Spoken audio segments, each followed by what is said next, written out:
On. Ay, oo. Ah, good morning mga kabady, mga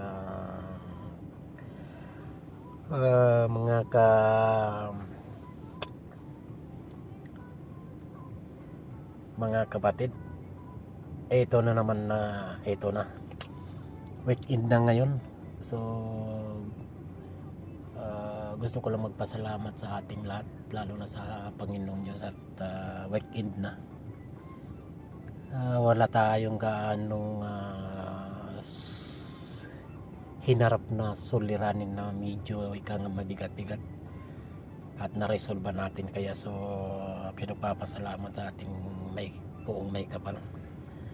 At una sa lahat, gusto ko yung batiin yung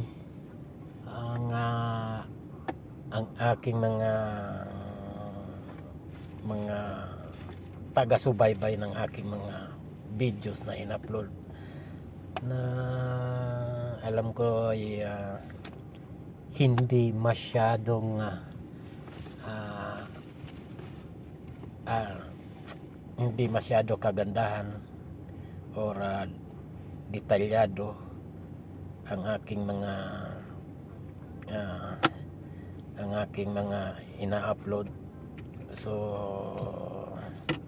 yun, kayo nagpapasalamat pa rin.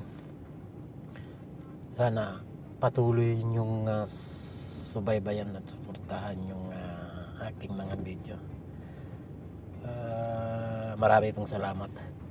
At gusto ko pong batiin ang lahat ng OFW na magandang umaga sa inyong lahat, saan man kayo naroroon.